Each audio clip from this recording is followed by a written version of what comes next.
श्री स्वामी समर्थ.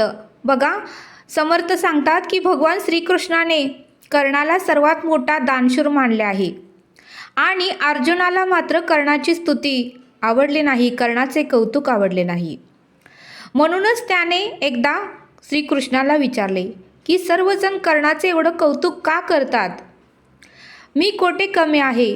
माझे तर कौतुक मात्र कोणीही करत नाही. त्यावेळेस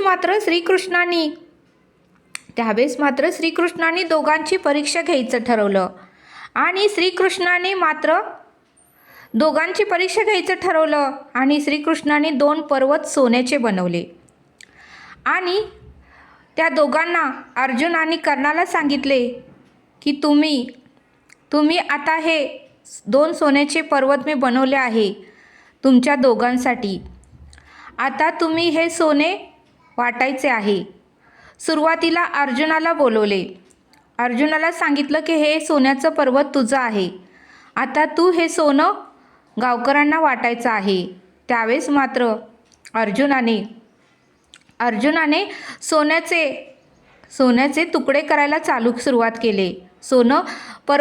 सोन्याचे पर्वत कापायला सुरुवात केले आणि काही भाग वेगळे केले आणि थोडं थोडं सोनं गावकऱ्यांना देऊ लागला. असं करत करत अर्जुन पूर्णपणे थकून गेला. पूर्ण घाम आला, त्याला काही सुचेना, चक्कर येऊ लागली. म्हणून अर्जुन खाली बसला आणि मग मात्र श्रीकृष्णाने कर्णाला बोलवले आणि कर्णाला सांगितले की तू आता सोन्याचे वाटप कर.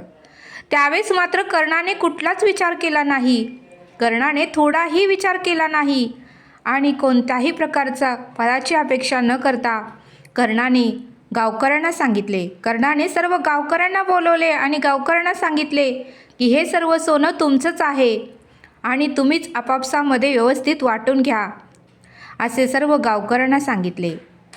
आणि मग मात्र परीक्षेमध्ये कर्णच पास झाला आणि मग मात्र श्रीकृष्णाने अर्जुनासमोर सर्व काही स्पष्ट केले की दान करण्यापूर्वी कर्ण त्याच्या हिताचा विचार करत नाही, कर्ण हा त्याचा कोणत्याच हिताचा विचार करत नाही, कोणत्याही प्रकारचा स्वार्थ त्याच्यामध्ये नाही.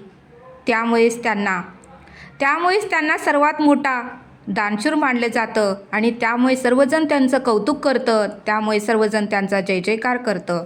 म्हणूनच समर्थ म्हणतात की दान करताना कोणत्याही फळाची अपेक्षा न करता दान केलं तर त्याची प्रचिती नक्कीच येते. श्री स्वामी समर्थ.